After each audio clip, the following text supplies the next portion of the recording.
दोस्तों नमस्कार। Colonel Ajay CO Ajay astro money group first global astro finance digital channel से आपसे मुखातिब होता हूं।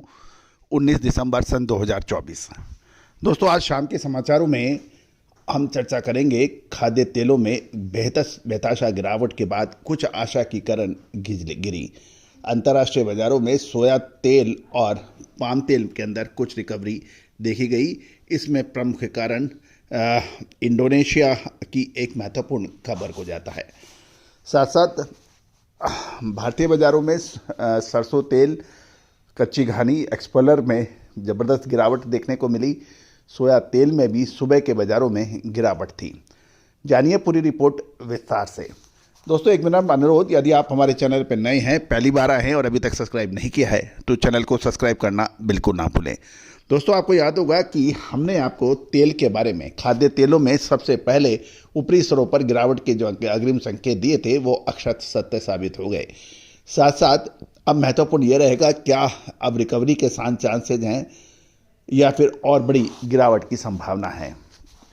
तिलहन, दलहन, मसाला, कपास, अनाज, इन सभी पर विशेष रिसर्च रिपोर्ट्स के लिए आप संपर्क कर सकते हैं। नंबर स्क्रीन पे दिए हुए हैं जो कि सहयोग राशि अदा करने पर उपलब्ध होगी। दोस्तों सोया रिफाइंड में यदि इंदौर के भाव देखें तो 12 दिसंबर को 1250 से और आज 19 दिसंबर को ये 1215 रुपये तक नीचे गिरे हैं। साथ साथ यदि पाम की बात करें तो ये 1365 से गिरकर 1298 रह गया है। सनफ्लावर में 1350 से गिरकर 1310 रह गए हैं। राइस ब्रान ऑयल के अंदर भी देखें तो ये 1250 से गिरकर 10 दिसंबर को 19 दिसंबर को 1220 रह गए हैं। मस्टर्ड ऑयल एक्सपायर की बात करें तो 13 दिसंबर को जो भाव 1312 थे जो 19 दिसंबर को घटकर 1291 रह गए हैं। कॉटन वॉश की बात करें तो ये 1205 से घटकर 1130 ही रह गए हैं। तो दोस्तों ये थी कुछ महत्वपूर्ण अपडेट। आज यदि हम जयपुर में कच्ची घानी सरसों तेल की बात करें तो ये 1311 से घटकर 1301 रह गया है। भरतपुर, अलवर और कोटा के अंदर 1301 से घटकर 1291 के भाव देखे गए हैं। मस्टर्ड ऑयल एक्सप्लेयर के भाव 1301 से घटकर 1290 रह गए हैं जयपुर में, और दिल्ली में 1290 ही रह गए हैं। चरखी दादरी में 1290 से घटकर 1275 के भाव बताए जा रहे हैं, जबकि अलवर और भरतपुर में मस्टर्ड ऑयल एक्सप्लेयर 1295 से घटकर 1284 के भाव बताए जा रहे हैं। सोया तेल की बात करें तो ये 1255 से घटकर 1245 धुलिया में, और 1229 से घटकर 1195 में लातूर, और अकोला 1240 से घटकर 1230 के भाव रह गए हैं। आरबीडी पामोलिन 1345 से घटकर 1320 काकीनाडा, हैदराबाद में 1366 से घटकर 1341, चेन्नई में 1345 से घटकर 1330 के भाव हैं। साथ साथ सनफ्लावर की बात करें तो 1320 से घट के 1310 है, और काकीनाडा 1320 से घटकर 1320 के भाव हैं। मस्टर्ड के भाव जो हैं 6425 से घटकर 6325 के भाव बताए जा रहे हैं जयपुर में। दिल्ली में 6275 से घटकर 6175, और भरतपुर में 6051 से घटकर 5952 में रह गए हैं। अलवर में 6100 से घटकर सरसों के दाम 5950 हैं। जहाँ तक मस्टर्ड सीड की बात करें 1,75,000 बोरी से घटकर आवक 1,60,000 रह गई है, और सोयाबीन की आवक 3,50,000 बोरी पर मेंटेन्ड है।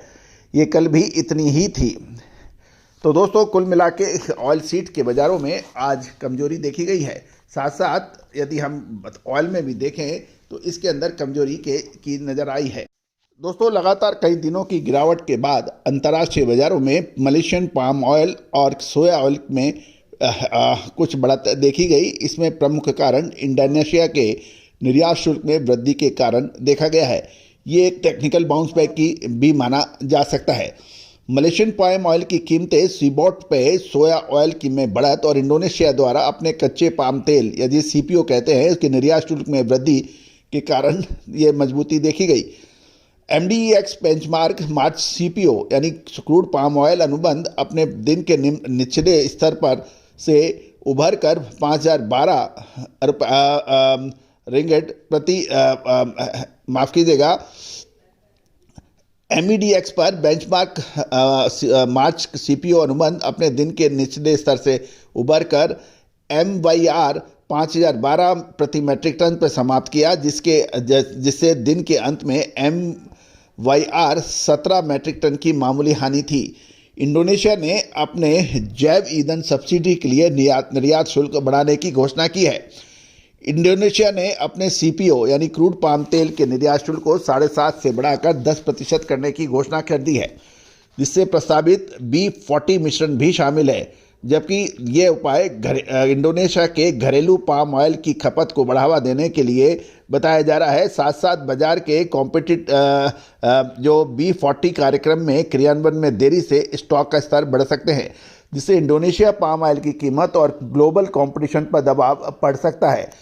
गौरतलब है कि सीबोर्ड पर सोया ऑयल की कीमतें फिर मामूली मजबूती की तरफ देखी गई और मार्च अनुबंध 39.8 सेंट प्रति पाउंड के दिन के निचले स्तर से बढ़कर 40.38 सेंट पर बंद हुआ।